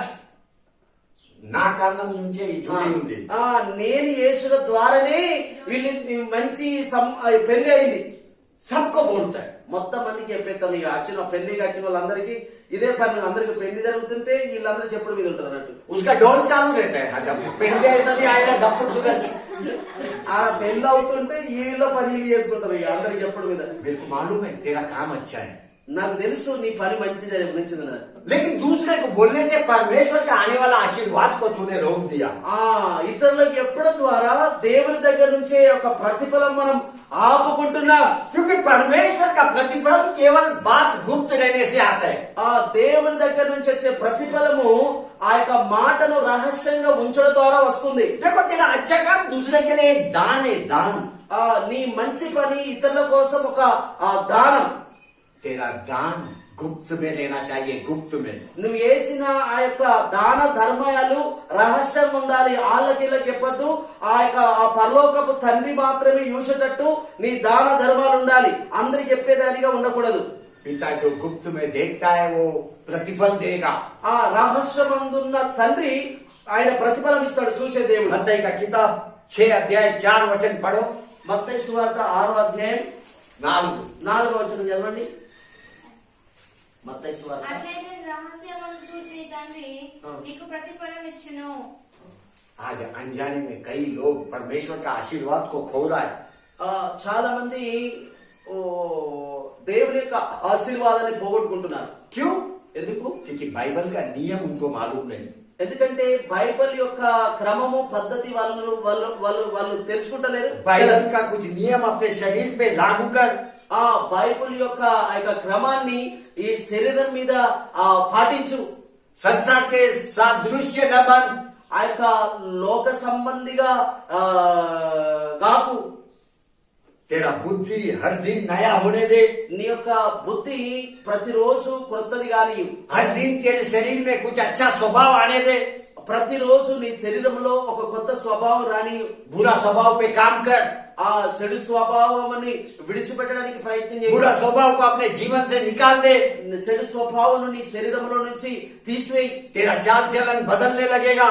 నీ నడవడిక మార్పు చెందుతుంది. चाल चलन बदलना इसका मतलब है నీ నడవడిక మార్చబడ్డది అంటే దాని అర్థం ఏంటిదంటే परमेश्वर के स्वरूप पे तू बनते जा रहा है. దేవుని యొక్క స్వరూపములో నువ్వు ఆ మలచబడుతున్నావు అన్నట్టు. मिस्र देश में देखेगा तो इजरायली लोग परमेश्वर का स्वरूप में नहीं है.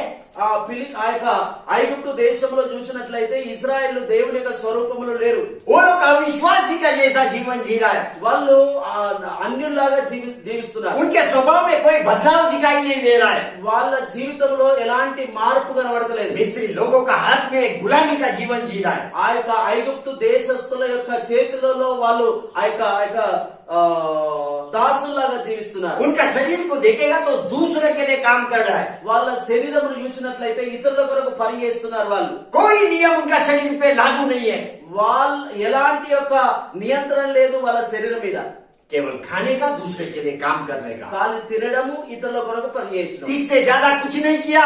దానికన్నా ఎక్కువగా ఏం చేయలేరు వాళ్ళు. तेरा जीवन को जांच. నీ జీవితాన్ని పరీక్షించుకో. क्या ये जीवन तू जी रहा है? ఇలాంటి జీవితం నువ్వు జీవిస్తున్నావా? इजरायली का जैसा जीवन जी रहा है? ఇజ్రాయెల్ యొక్క జీవిస్తున్నావా? मैं इजरायली उन लोगों के विषय में बात कर रहा है जो मिस्र देश में जीवन जिया. ఇజ్రాయేలు అంటే ఏ కాలం ఇజ్రాయెల్ గురించి మాట్లాడుతున్నానంటే ఆ యొక్క ఐగుప్తు దేశంలో జీవించిన ఆ ఇజ్రాయెల్ గురించి మాట్లాడుతున్నా. वो जीवन तेरे हृदय को कभी आनंद नहीं देगा. అలాంటి జీవితము నీ జీవితమును ఎప్పుడు కూడా సంతోషింపజేయదు. तेरा प्राण को कभी तृप्त नहीं करेगा. నీ ప్రాణాన్ని ఎప్పుడు కూడా తృప్తిపరచదు. वो जीवन तेरे आत्मीय जीवन को बढ़ने नहीं देगा. అలాంటి జీవితం నీ ఆత్మీయ జీవితాన్ని ఎప్పుడు కూడా ఎదగడానికి ప్రయత్నం చేయదు. वो जीवन मेरा परमेश्वर स्वीकार नहीं करेगा. అలాంటి జీవితాన్ని దేవుడు ఆ యొక్క తీసుకోడు. वो स्वीकार नहीं करेगा. ఆయన తీసుకోడు. आपको मालूम है अभी परमेश्वर को मिस्र देश से इजरायली को निकालना है. మీకు తెలుసా ఆ యొక్క ఐగుప్తు దేశంలో నుండి ఆ యొక్క తీయాలి. इजरायली लोगों को परमेश्वर को निकालना है. ఆ ఇజ్రాయేలీలను దేవుడు ఆ యొక్క ఐగుప్తు దేశంలో నుంచి తీయాలి. क्योंकि मिस्र देश में बुरा स्वभाव है. ఎందుకంటే ఐగుప్తు దేశంలో చెడు స్వభావం ఉంది. वहां से निकालेगा तो ही उनके अंदर नया स्वभाव परमेश्वर डाल सकता है. అక్కడి నుంచి వాళ్ళని తీస్తేనే దేవుడు వారిలో కొత్త స్వభావం ఇవ్వగలుగుతాడు. तेरे को संसार की कुछ बातों को छोड़ना पड़ेगा. నీకు ఆ యొక్క లోక సంబంధమైన ఆ మాటలను విడవలసిందే. तभी जाके तेरे अंदर नया स्वभाव परमेश्वर डाल सकता है. అప్పుడే ఒక దేవుడి యొక్క స్వభావం దేవుడు నీకు मेरा అనుగ్రహిస్తాడు. परमेश्वर भेदभाव करने वाला परमेश्वर नहीं है. నా దేవుడు పక్షపాతి కలిగిన దేవుడు కాదు. जब भी तू गलत स्वभाव में जीवन जीते वो तेरे को रोकता है. ఎప్పుడైతే నువ్వు ఆ తప్పుడు మార్గంలో నడుస్తావో దేవుడు అప్పుడు నేను ఆపుతాడు. वो रुकाते. అప్పుడు నేను ఆపుతాడు. तेरे हृदय से वो बात करता है. నీ హృదయంతో ఆయన वो మాట్లాడుతూ कभी नहीं चाहता है तू गलती करे. ఆయన ఎప్పుడు కూడా అనుకోడు నువ్వు తప్పు పని చేయాలని. लेकिन हम लोग सुनता नहीं. కానీ మనకు చెవులున్నాయి కానీ దేవుని మాటలు వినే చెవులు లేవు. इजरायलियों को देख. ఇజ్రాయెల్ చూడండి 40 साल जंगल में भटक रहा था. 40 साल. ఇజ్రాయెల్ 40 సంవత్సరాలు ఆ యొక్క అరణ్యంలో తిరుగుతూ ఉన్నారు. उनका मकसद क्या था? దానికి కారణం ఏంటిది? मकसद उनका एक्चुअली मकसद क्या था? उद्देश्य ये मुंडे వాళ్ళ ఉద్దేశం ఏంటిది? कनान देश पहुंचने का. कनान వాళ్ళ ఉద్దేశం ఏంటంటే కానాన్ దేశం వెళ్ళాలి. क्या वो लोग पहुंचा? వాళ్ళు వెళ్ళిండ్రా? नहीं. లేదు. भटक रहा है जंगल में. ఆ యొక్క అరణ్యంలోనే తిరుగుతూ ఉన్నారు. उनका उद्देश्य उनके जीवन में पूरा नहीं हुआ. వాళ్ళ ఉద్దేశం వాళ్ళ జీవితంలో పూర్తి కాలేదు. उनको क्रम देने के लिए వాళ్లకు క్రమము ఇవ్వడానికి परमेश्वर ने क्या किया? దేవుడు ఏం చేశాడు? सिनाई के पहाड़ी पे आके उतरा. ఆ యొక్క సినాయి పర్వతం మీద దిగి వచ్చాడు. मूसा को ऊपर बुलाया. మోషేను మీదికి రప్పించుకున్నాడు. मूसा को 10 नियम दिया. మోషేకు 10 ఆజ్ఞలు ఇచ్చాడు. नियम मतलब शरीर पे लागू करने के लिए नियम दिया. ఆ ఆజ్ఞలు అంటే శరీరం మీద ఆ యొక్క పాటించడానికి ఇచ్చాడు. वो नियम क्या था? ఆ యొక్క ఆజ్ఞలేంటి? मैं बोलते जाएगा, आपको बाइबल में पढ़ना नहीं है, लिख के लो, लिखना है तो। నేను చదువుతూ ఉంటాను, మీరు బైబిల్ చదవని అవసరం లేదు. ఒకవేళ निर्गमन का किताब 20 अध्याय 3 से 5 वचन। నిర్గమకాండం 20వ అధ్యాయము 3 నుంచి 5 వచనాల వరకు. इसके अंदर अपने को पहला और दूसरा नियम देखने को मिलता है। మొదటిది 2 దేవుని యొక్క ఆజ్ఞ కనబడుతుంది. उधर क्या लिखा है? అక్కడ ఏం రాబడ్డది? कि तुम्हारे लिए अन्य देवताओं को बना मत मेरे सामने। నేను తప్ప వేరొక దేవుడు నీకు ఉండకూడదు. अपने लिए मूर्ति बना मत, నీ కోసము విగ్రహములు చేసుకోకూడదు. वो मूर्ति के सामने दंडवत मत कर, ఆ యొక్క విగ్రహముల ఎదుట సాగిలపడకు, उसका सेवा मत कर। వాళ్ళను సేవించకు. क्या इजरायली ने ये नियम का पालन किया? కానీ ఈ ఇశ్రాయేలీలు ఈ యొక్క ఆజ్ఞ పాటించారా? ये परमेश्वर ने दिया उनको, వాళ్లకు దేవుడే ఇచ్చాడు ఈ ఆజ్ఞ. लेकिन उन्होंने पाठ नहीं किया। కానీ ఇశ్రాయేలీలు దాన్ని పాటించలేదు. उन्होंने अपने लिए मूर्ति बनवाया। ఆ దేవుడు చెప్పినప్పటికీ కూడా ఆ యొక్క మీరు నేను తప్ప వేరొక దేవుడు ఉండకూడదని ఇజ్రాయేలీకి చెప్పినప్పటికీ కూడా, అంతేకాకుండా వాటికి సాగిలపడదని చెప్పినప్పటికీ కూడా దేవుని మాటను వినక వాళ్ళు ఏం చేశారంటే వాళ్ళ కోసం వాళ్ళు ఆ యొక్క విగ్రహమును తయారు చేసుకున్నారు. दंडवत किया, स्तुति किया, आराधना किया। వాళ్ళు ఆ ఇశ్రాయేలు దేవుని ప్రజలు చేయకూడని పని చేస్తూ దానికి ఏం చేస్తున్నారంటే దాన్ని స్తుతిస్తున్నారు, దండం పెడుతున్నారు, నమస్కరిస్తున్నారు, కథకథలు. आज भी कई विश्वासी दो नाव के अंदर है, दो नाव। ఈ రోజులలో కూడా కొంతమంది విశ్వాసులు 2 ఓడల మీద కాలు పెట్టిన వారిగా ఉన్నారు. कलीसिया में भी आता है, ఆ యొక్క సంఘంలో ఒక కాలు, अविश्वासी का जैसा जीवन जीता है। అన్నిలాగా జీవించుడు, లోకంలో ఒక కాలు. बाबा का पास जाएगा चुप चुप के, ఆ యొక్క బాబాల దగ్గరికి వెళ్తారు దాకుండా ఎవరికి కనబడినట్లు. अगर खुद बाबा का पास नहीं जाएगा तो भी रिश्तेदार को बोलता है इसके बारे में बाबा से पूछ के आओ। కొంతమంది ఆ యొక్క వాళ్ళు సొంతగా ఆ యొక్క చేతి చూసే వారికి పంచంగాలు చూసే వారి దగ్గరికి వాళ్ళు వెళ్ళకున్నప్పటికీ కూడా వాళ్ళ బంధువులకు చెప్తారు ఆ యొక్క పంచంగాలు చూసి మంచి రోజు ఏది ఉన్నదో అడిగి చెప్పమని. तीसरा नियम, 3వ ఆజ్ఞ, परमेश्वर बोलता है दुख में मेरा नाम मत ले। दुख में 27 निर्गमन 27 वचनम। నీ దేవుడైన యెహోవా నామమును వ్యర్థంగా ఉచ్చరించు. हाँ, दुख में मेरा नाम मत ले। వ్యర్థంగా నా నామమును ఉచ్చరించకు. लेकिन आज अनजाने में कई विश्वासी, కానీ అకస్మాత్తుగా చాలా మంది విశ్వాసులు उनको मालूम नहीं वो लोग क्या कर रहे हैं। వాళ్ళకు తెలియదు వాళ్ళు ఏమంటున్నారో ఏం वो చేస్తున్నారు. लोग परमेश्वर का नाम दुख में ले रहे हैं। వాళ్ళు దేవుని యొక్క పేరును వ్యర్థంగా ఉచ్చరిస్తున్నారు. आपको मालूम है व्यर्थ का मतलब क्या है? మీకు తెలుసా వ్యర్థం అంటే ఏంటిదో? परमेश्वर को आदर नहीं, गौरव नहीं। ఆ దేవుణ్ణి గౌరవించలేదు, దేవుణ్ణి దేవునిగా చూడడం లేదు. इजरायली लोग ने क्या परमेश्वर का आदर किया? ఇజ్రాయేలు దేవుణ్ణి గౌరవించారా? नहीं, లేదు. वो लोग जंगल में कुड़कुड़ाया, వాళ్ళు జంగల్లో సనిగారు चिकन के लिए, मटन के लिए, लहसुन के लिए कुड़कुड़ाया, ఆ చికెన్ కోసం, మటన్ కోసం कुड़कुड़ाया। వాళ్ళు సనిగారు. मिस्र देश का भोजन के लिए कुड़कुड़ाया। ఐగుప్తు దేశంలో ఉన్న అన్నం కోసం వాళ్ళు సనిగారు. आज ये परिस्थिति कई विश्वासियों का है। ఇలాంటి స్వభావం చాలా మంది విశ్వాసులకు ఉన్నది. चौथा आज्ञा, 4వ ఆజ్ఞ, परमेश्वर ने बोला सब्बात के दिन को स्मरण रख, ఆ యొక్క విశ్రాంతి దినమును జ్ఞాపకం ఉంచుకో, उसको पवित्र रख। దాన్ని పవిత్రంగా ఉంచుకో. निर्गमन 20 का 8 में ये बात मिलेगा। నిర్గమకాండం 20వ అధ్యాయం 8వ వచనంలో విశ్రాంతి దినమును పరిశుద్ధంగా ఆచరించుటకు జ్ఞాపకం ఉంచుకొనుము. अभी अपने लिए सब्बात का दिन का मतलब क्या है? మన కోసము ఈ విశ్రాంతి దినం యొక్క అంటే ఏంటిది? संडे का प्रार्थना अपने लिए सब्बात का दिन है। ఆ యొక్క ఆదివారం యొక్క ప్రార్థన మన కొరకు పరిశుద్ధ దినం. क्या इसको अपन स्मरण करते हैं? దీన్ని మనం జ్ఞాపకం ఉంచుకుంటున్నామా? क्या ये दिन को अपन महत्व देते हैं? ఈ రోజును మనము ఆ ప్రాముఖ్యత ఇస్తున్నామా? तेरे को अगर बाहर कुछ काम रहेगा तो तू संडे को भूल जाता है।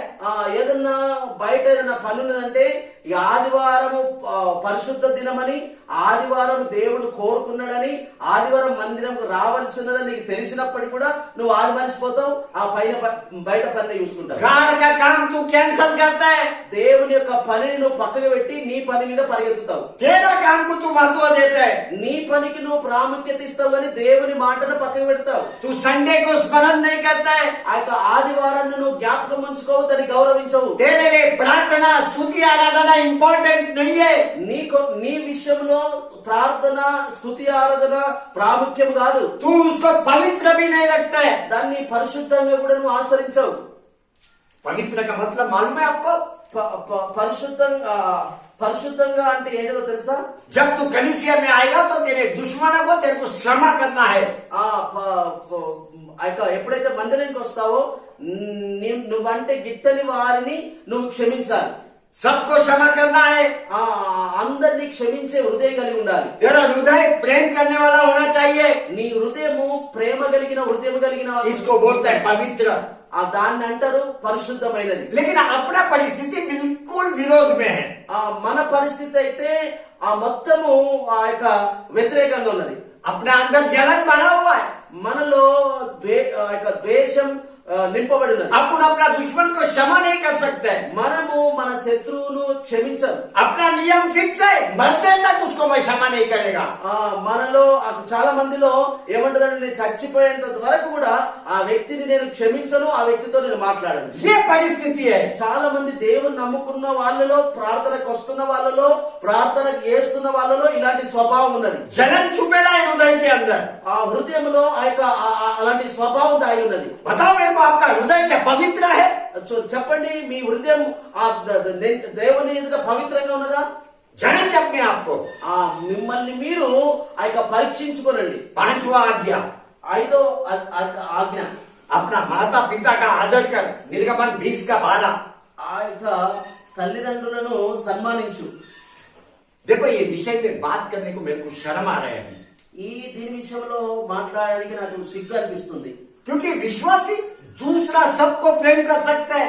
విశ్వాసి అందరిని మంచిగా చూసుకుంటాడు గాని आजू बाजू वाले को, पड़ोस वाले को, कलीसिया में सबको प्रेम कर सकता है। విశ్వాసి అందరిని వాళ్ళ స్నేహితులను గాని, లేకపోతే వాళ్ళ బంధువులను గాని, వాళ్ళకు తెలిసిన వారు గాని, చుట్టుపక్కల వారు గాని అందరిని ప్రేమిస్తాడు కానీ విశ్వాసి. लेकिन जब माता पिता के पास आता है उसका हृदय बदल जाता है। కానీ ఎప్పుడైతే వాళ్ళ తల్లిదండ్రుల దగ్గరికి వస్తారో వాళ్ళ హృదయము మారుతుంది, बदल जाता है। మారుతుంది. वो प्रेम किधर चला जाता है पता नहीं। పక్క పొంటోళ్లను ప్రేమించినట్లన్నా తన కన్న తల్లిదండ్రిని ప్రేమించని వారున్నారు. अगर बेटा माँ बाप को प्रेम करना भी चाहता है, ఆ యొక్క కొడుకు తల్లిదండ్రులను ప్రేమించాలి అనుకుంటే पत्नी बीच में आता है, रुकावट बन के आता है। కొన్నిసార్లు తన భార్యనే అభ్యంతరకరంగా ఉంటది తల్లిదండ్రిని ప్రేమించకుండా. आज वृद्ध लोगों का परिस्थिति गंभीर है। ఈ రోజులలో చూసినట్లయితే ఆ ముసలోళ్ళ పరిస్థితి చాలా ఘోరంగా ఉన్నది. उनके साथ कुछ भी अच्छा नहीं हो रहा है। ఆ యొక్క వృద్ధుల విషయంలో ఏది కూడా మంచి జరుగుతలేదు. उनका दुख वो लोग किसको बता नहीं सकता है। వాళ్ళ హృదయంలో ఉన్న ఆ దుఃఖమును ఎవరికి చెప్పరు వాళ్ళు. वो खुद ही अंदर अंदर रो रहा है। వాళ్ళు లోపట ఉంచుకునే వాళ్ళు ఏడుస్తూ ఉంటారు. 6वां आज्ञा, 6వ ఆజ్ఞ, तू खून नहीं करेगा। 13 वचन में హత్య చేయకూడదు. कई विश्वासी आज खून कर रहा है। చాలా మంది విశ్వాసులు అంటే నరహంతకులుగా ఉన్నారు. आप बोलेगा बोयाज क्या पागल हो गया? మీరు ఒకవేళ అనవచ్చు, ఏంటి బోయజ్ ఫాస్టర్ ఏమన్నా పిసోడైనా ఏంది, हम लोग को खूनी बोल रहा है। మమ్మల్ని ఏమో నరహంతకులు అంటున్నారు. बोयाज पागल नहीं है। బోయజ్ ఫాస్టర్ పిసోడ్ కాదు. लेकिन तेरे को परमेश्वर का नियम मालूम नहीं है। నీకు దేవుని యొక్క ఆ యొక్క ఆజ్ఞ తెలియదు. बाइबल में नीति वचन 24 का 9 अपने को बताते, 24:9 వచనం మనకు చెప్తుంది, मूर्खता का विचार भी पाप है। మూర్ఖుని యోచన పాపము, అపహాసకుల నరులకు హేయుడు. क्या लिखा है उधर? मूर्खता का विचार भी पाप है। మూర్ఖుని యోచన పాపము, మూర్ఖుని యొక్క ఆలోచన పాపం. और ठट्टा करने वालों से मनुष्य गुनाह करते हैं। అపహాసకులు నరులకు హేయులు.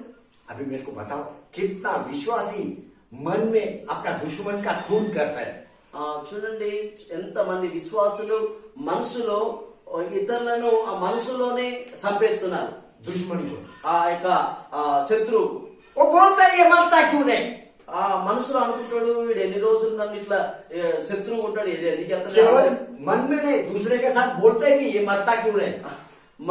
మనసులే కాదు, అలా పక్క పంటలతో వాళ్ళ స్నేహితులతో అంటాడు, ఈ అందరికి సావత్తుంది కానీ నీకు సావత్తులేదు, ఈడెప్పుడు చేస్తాడు అంటారు. ये खून है, मर्डर है। ఇది ఇది ఇది నరహత్యతో సమానం. तेरा विचार में अगर तूने किसी को मार डाला मतलब तूने मर्डर किया। నీ మనసులో కూడా వాడు హత్య మంచిగుండు అనుకుంటే కూడా నువ్వు నరహత్య చేసిన దానిగా నరహత్య చేసిన వారిగా అవుతావు. ये पाप है। ఇది పాపము. 7वां आज्ञा ఏడో ఆజ్ఞ, तू व्यभिचार न करना। 14 वचन। నువ్వు వ్యభిచరింపకూడదు. अगर तू मन में भी व्यभिचार किया మనసులో కూడా నువ్వు అది అలాంటి తలంపులు కలిగి ఉంటే तूने पाप किया। నువ్వు పాపం చేసినావు. 8वां आज्ञा 8వ ఆజ్ఞ, निर्गमन 20 का 15। నిర్గమకాండం 20:10. तू चोरी ना करना। నువ్వు దొంగతనం చేయకు. लेकिन आज కానీ ఈ రోజు मैं बोलता है विश्वासी चोरी कर रहा है। నేను అంటున్నాను, అన్యుల కన్నా ఎక్కువగా దేవుణ్ణి నమ్ముకున్న వాళ్ళే దొంగతనం చేస్తుంది ఎక్కువ. वो लोग किसका पैसा चोरी कर रहा है। परमेश्वर का पैसा चोरी कर रहा है। ఈ అన్యులేమో మనుషుల పైసలు దొంగతనం చేస్తే, దేవుని నమ్ముకున్న వాళ్ళేమో దేవుని పైసలు దొంగతనం చేస్తున్నారు. अनजाने में वो दशवांश लाता नहीं कलीसिया में।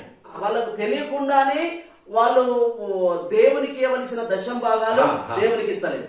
इसको चोरी बोलते हैं। దీన్ని దొంగలించుట అంటారు. लेकिन अनजाने में तेलकुंडा चोर बन गया। తెలియకుండానే వాళ్ళు దొంగలైపోతున్నారు.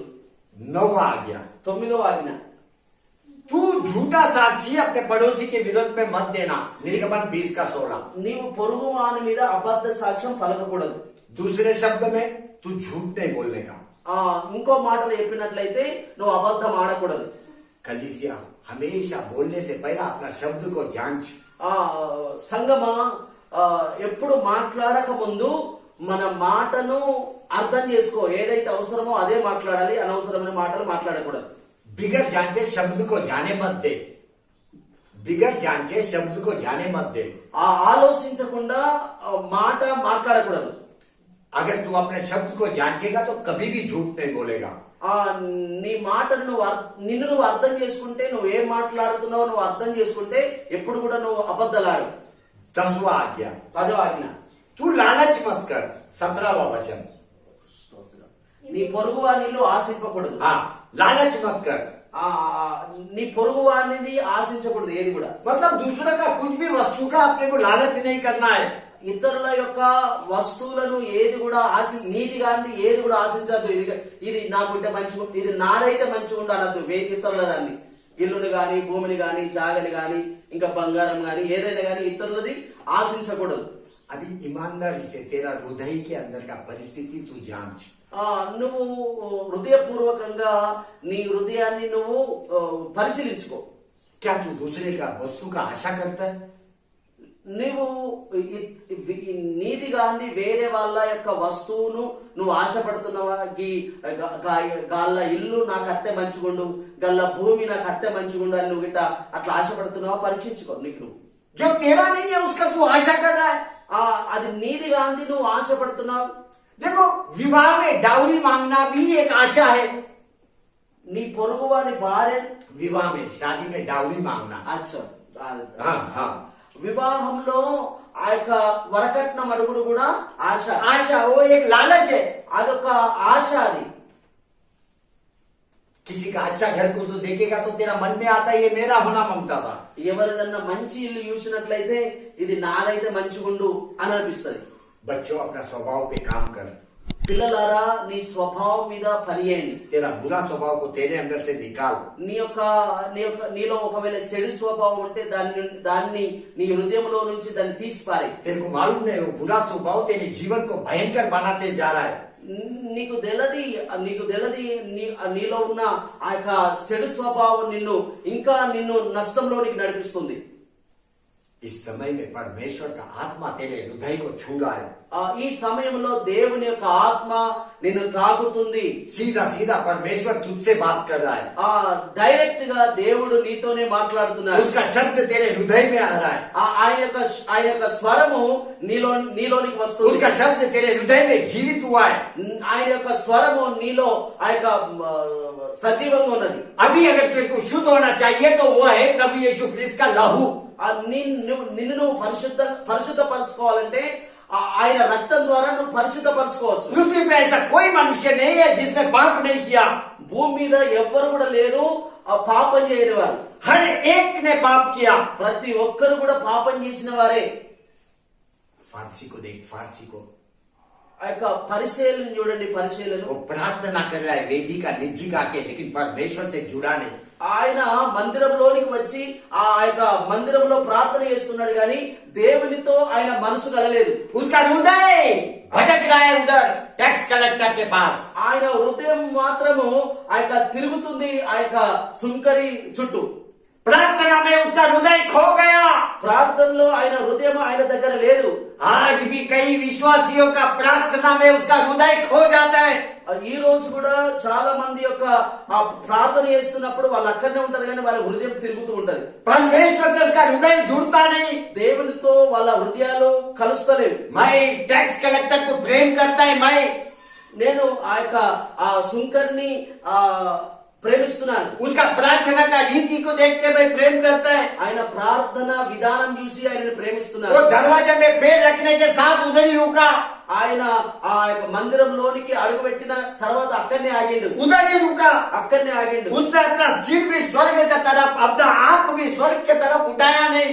ఆయన ఆయన ఆయన కన్నులు ఆయన తల ఆకాశం వైపు చూస్తలేడు. दरवाजे में छाती पीटने लगा। ఆ దర్వాజా కాడనే ఒక అడుగు పెట్టి ఛాతీ కొట్టుకుంటున్నాడు. हे परमेश्वर, ఓ ఓ ఓ దేవుడా, हे परमेश्वर, ఓ దేవుడా, मुझ पर दया कर, నా మీద దయ ఉంచు, मुझ पर दया कर, నా మీద దయ ఉంచు, मुझ पापी पर कर।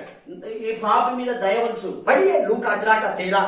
చదవండి లూకా సువార్త 18:11.